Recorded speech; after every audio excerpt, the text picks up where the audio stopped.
that part that if you look at it, it's not vastly different from what Buddha was saying or what the yogis would tell us. And I think we need to expose our children to that. I think we need to open up our communities to that. I think we all need to talk to each other. I feel like I'm out of politics now. I used to be a huge liberal progressive, but now I just want to love my neighbor. And if I go talk to my neighbor, and I still have some of those values in me, even if I try to not be political.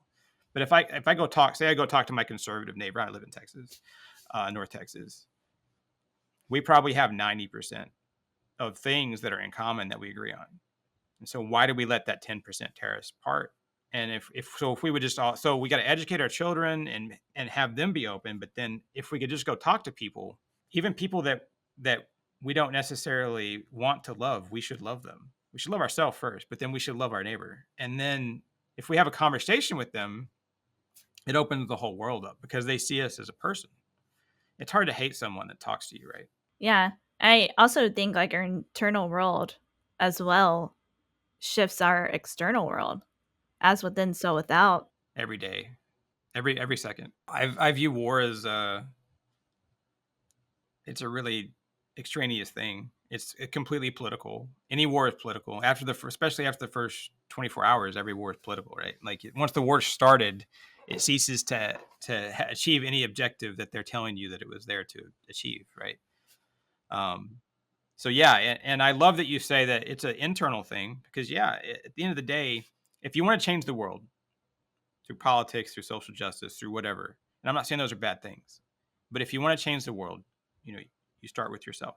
I mean, even if you bring up war, I mean, you're in Austin, and University of Texas. You may have seen the famous speech given by Admiral McRaven, right, where he says the commencement speech, where he says, if you want to change the world, make your bed.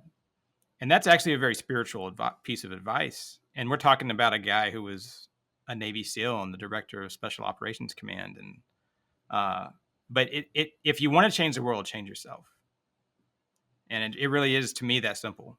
Walking on your spiritual path, in what ways has it shaped your overall perspective? How do you live your everyday life with this new perspective? Well, I'm living my higher purpose, so that's huge. So I'm in alignment of my mind, body, and soul. I It's changed everything. I sleep better. I try to eat better. I don't always achieve it, but I try. I try to move my body and be active. Again, not always get there, but it's about, for me, it's about living in alignment with yourself. And when I get out of alignment, I try to ask myself, going back to kind of our beginning, does this serve me? If I'm upset about something, if I am, it goes back to that mindfulness thing. It goes back to that present moment and processing your thoughts and feelings like you were talking about and asking me about. And so then I ask myself, is it serving me? Well, it's not. So can I do anything about this thing right now? If I can, I'm willing to do. I mean, it's not like I don't ever look to the future. If I think this thought, have this feeling or whatever, and there's something I can do to help my future self out and do that my future self is solid, I'm going to do that thing right now if I have time. And then if I can't, I have to tell myself, if there's nothing I can do about it, why am I worrying about it?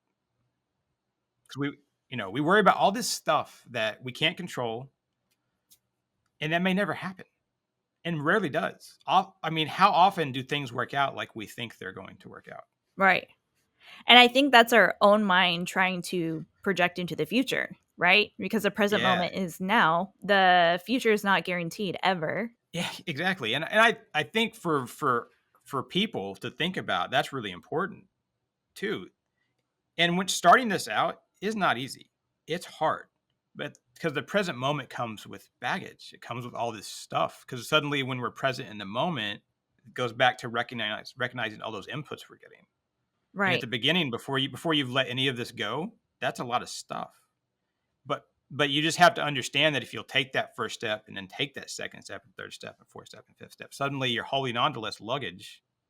That all it is, that luggage doesn't have anything useful in it. You open it, you unzip your suitcase, and you open up, you see, what am I actually carrying around with me? It's just concrete in there.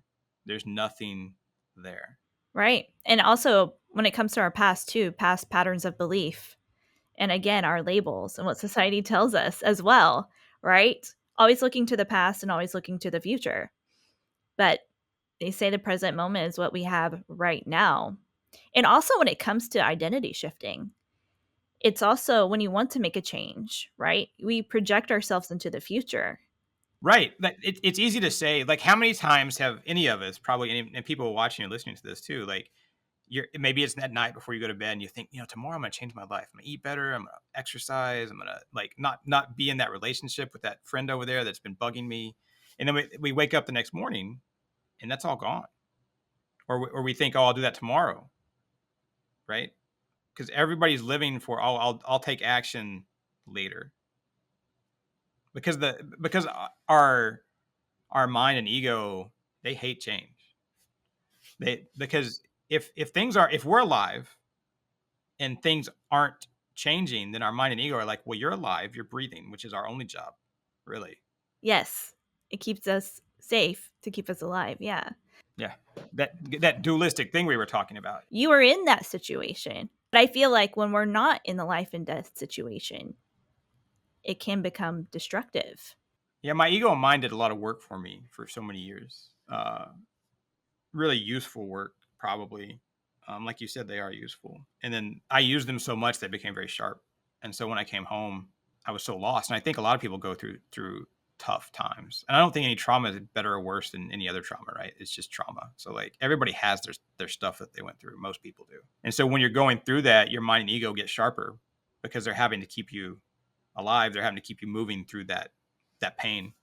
And so I think when you come out the other side of it, whether it's me or anybody else, suddenly your mind and ego are sharper, which means they're better at what they're doing, and they also don't want you to do anything else other than what they want you to do. So that takes a lot of extra than patience and time and space to realize that, to quiet them down, because I mean that's where ego death comes from, is just spiritual teachers across centuries trying to get us to understand that, because we're not really killing the ego, we're just quieting it and putting it over in the corner and learning to live with it.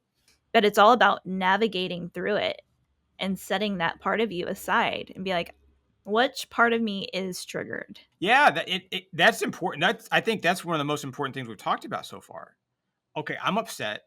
I'm anxious. How often have we gotten upset or anxious or angry or anything and we don't know why? Hey guys, I would like to take a moment to introduce you to our app, Yoga Plus. You will have access to an incredible selection of videos led by top instructors in yoga, fitness, nutrition, and so much more.